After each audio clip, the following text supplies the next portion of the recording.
घरी बनवलेलं जेवण तर आपण नेहमीच खात असतो, पण कधी-कधी हॉटेलमध्ये जाऊन जेवण खाण्याचा मोह आवरत नाही. हॉटेलच्या भाज्या खायची इच्छा होत असते. तर आज मी तुम्हाला हॉटेलसारखी पनीरची भाजी घरच्या घरी मस्त तशाच पद्धतीने बनवून दाखवणार आहे. रेसिपी खूप साधी सोपी आहे. चला तर रेसिपीला सुरुवात करूयात. तर ही पनीरची भाजी बनवण्यासाठी सगळ्यात आधी इथे मी मिक्सिंग बाउल घेतलेला आहे. यामध्ये एक मोठा चमचा दही घालायचं. दही नसेल तर तुम्ही फ्रेश क्रीम घेऊ शकता. पाव चमचा हळद पावडर आणि 1 चमचा लाल तिखट घातलंय. 1 चमचा बेडगी मिरची पावडर म्हणजेच काश्मीरी मिरची पावडर, याने रंग छान येतो. आता 1 चमचा किचन किंग मसाला घेतलाय. तुमच्याकडे किचन किंग मसाला नसेल तर गरम मसाल्याचा वापर करू शकता. 1 चमचा धणे आणि जिरे पावडर, थोडीशी कसुरी मेथी अशा पद्धतीने क्रश करून टाकायची आहे. 2 चमचे तेल घातलंय. आता सगळं व्यवस्थित साहित्य सगळं मिक्स करून घ्यायचं आहे या दह्यामध्ये. दह्याचा वापर करून तुम्ही कधी बनवली नसेल तर ही रेसिपी एकदा नक्की बनवून बघा. हे मिश्रण थोडंसं घट्ट वाटतंय, तर आपण यामध्ये आता थोडं पाणी घालूया.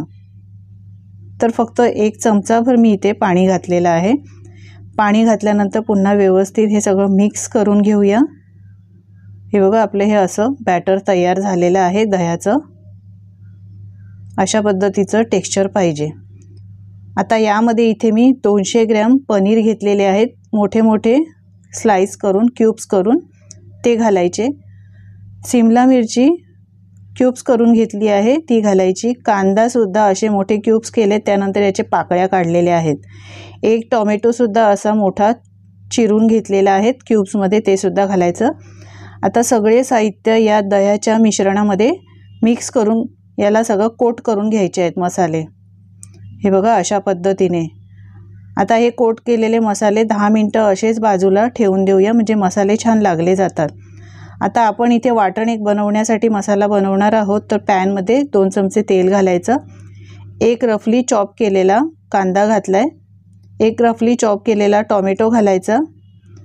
इथे बेडगी मिरची 3-4 चिरून घातली आहे, म्हणजे तोडून घातली. 1 हिरवी मिरची, 1 आल्याचा तुकडा, 7-8 लसणाच्या पाकळ्या, 5-6 काजू मी अर्धा तास पाण्यात भिजत ठेवले होते, ते घालायचे आहेत. सगळं साहित्य व्यवस्थित मिक्स करून घ्यायचं आहे. आणि हे सगळं साहित्य पटकन नरम होण्यासाठी चमचाभर मीठ घातलं आहे. मीठ इथे कमी घातलं आहे, आपण भाजीमध्ये सुद्धा नंतर घालणार आहोत. सगळं साहित्य व्यवस्थित मिक्स करायचं आहे. आणि हे शिजण्यासाठी आता यामध्ये थोडंसं पाणी घातलं आहे. 1-2 चमचे पाणी घातलं आहे. मिक्स करून घ्यायचं आणि नरम होईपर्यंत हे मसाले छान शिजवून घ्यायचे आहे. गॅसची फ्लेम मी फास्ट ठेवली होती. तर हे बघा, मसाले छान शिजलेत. थंड करायचे आहेत आणि मिक्सरला बारीक वाटून घ्यायची ही. आता इथे भाजी बनवण्यासाठी कढई गरम करायला ठेवलेली आहे. तेल घालायचं आहे 2 चमचे. 1 चमचा जिरं. जिरं चांगलं तडतडलं, खमंग सुगंध यायला लागला की यामध्ये थोडेसे खडे मसाले घालणार आहोत. 2-3 लवंग, 2-3 काळी मिरी आणि 1 दालचिनीचा तुकडा घातलाय. यानंतर 1 बारीक चिरलेला कांदा घालायचा आणि कांदा चांगला परतून घ्यायचा आहे ट्रान्सपरंट होईपर्यंत. कांदा चांगला मऊ झाला की आपण कांदा, टोमॅटो आणि काजूचं जे वाटण बनवलं आहे ते वाटण यामध्ये घालायचं आहे आणि या तेलामध्ये छान परतून घ्यायचं आहे. अशा पद्धतीने हे वाटण छान या तेलामध्ये शिजवून घ्यायचं. तर सगळं व्यवस्थित मिक्स करत राहायचं आहे. आपलं हे वाटणसुद्धा छान शिजून झालेलं आहे. चांगला याला कड आलेला आहे. 2 ते 3 मिनटं छान हे शिजवून घ्यायचं आहे, कच्चेपणा यामधला जाईपर्यंत. तर व्यवस्थित पुन्हा एकदा मी मिक्स करून घेते. यानंतर आपण मॅरिनेट करून ठेवलेली भाजी म्हणजे पनीर, कांदा, टोमॅटो, शिमला मिरची सगळं यामध्येच घालायचं आहे. आणि पुन्हा एकदा व्यवस्थित सगळं मिक्स करून घ्यायचं, म्हणजे सगळे मसाले एकजीव होतात.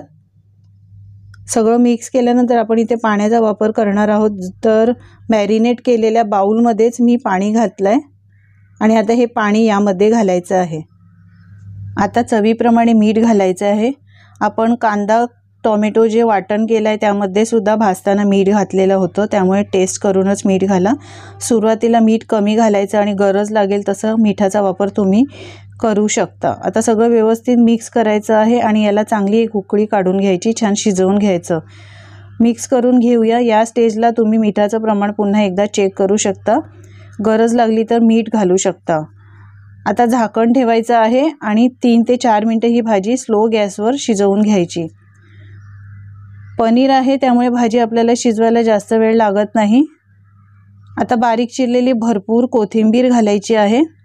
तुम्ही पनीरची भाजी अशा पद्धतीने केली नसेल तर अशा पद्धतीने एकदा नक्की बनवून बघा। रेस्टॉरंटपेक्षा भारी चव या पनीरच्या भाजीची लागते, खायला खूपच अप्रतिम लागते। चपातीबरोबर, नानबरोबर खायला खूपच मस्त लागते। तुम्ही ही भाजी पुरीसोबत सुद्धा खाऊ शकता। तर आता रेस्टॉरंटमध्ये न जाता घरच्या घरी अशा पद्धतीने रेस्टॉरंट स्टाईल तुम्ही पनीरची भाजी घरीच बनवू शकता। खूपच कमी साहित्यात आणि घरच्याच साहित्यात खूपच झटपट अगदी बनणारी ही पनीरची भाजी नक्की बनवून बघा। बनवून झाल्यावर कशी झाली हे कमेंट करून सांगायला अजिबात विसरू नका।